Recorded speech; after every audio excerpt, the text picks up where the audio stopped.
Hi friends, welcome to become ultimate channel. మనలో చాలామంది ఒక సమస్యను ఫేస్ చేస్తూ ఉంటారు.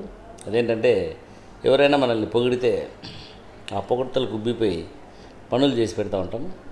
వాళ్ళు అలా పొగుడుతూ ఉండడాని కోసం కూడా మనం అలవాటు పడిపోయి వాళ్ళకు పని చేస్తూ ఉంటాం.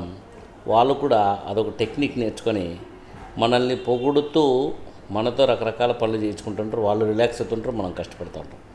ఇది చాలా కామన్గా ఫేస్ చేసే సమస్య. సో మనం మన కోసం బతుకుతున్నామా, వాళ్ళ కోసం బతుకుతున్నామా? మనం మన కోసం బతుకుతాం, వాళ్ళ కోసం బతుకం. మరి అట్లాంటప్పుడు వాళ్ళ గురించి మొహమాట పడ్డం దేనికి? వాళ్ళ గురించి మనం ఎందుకు ఆలోచించాలి? సో కొంతమంది ఫ్రెండ్స్ ఉండేవాళ్ళు. సో వాళ్ళు వస్తూనే ఒక గిఫ్ట్ ఇస్తారు, లేదంటే మంచిగా పొగుడుతారు. అలా పొగుడుతూ మనతో రకరకాల పనులు చేయించుకునేవాళ్ళు.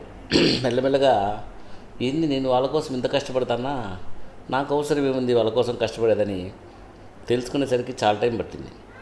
అట్లని చెప్పి అందరూ అలాగే ఉండరు.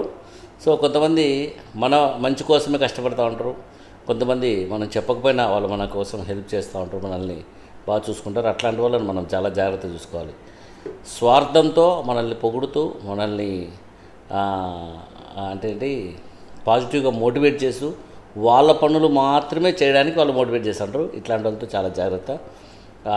సో ఇట్లాంటి అనుభవాలు చాలామందికి వస్తూ ఉంటాయి.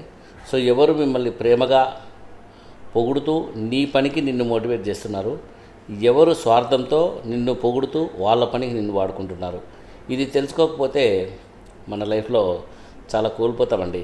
సో ఈ విషయం మనం చాలా జాగ్రత్తగా గమనించుకొని నేర్చుకోవాలి. ఎందుకంటే మన చుట్టూ చాలామంది స్వార్థపరులు ఉంటారు, చాలామంది ఈ type of mind set persons ఉంటారనమాట.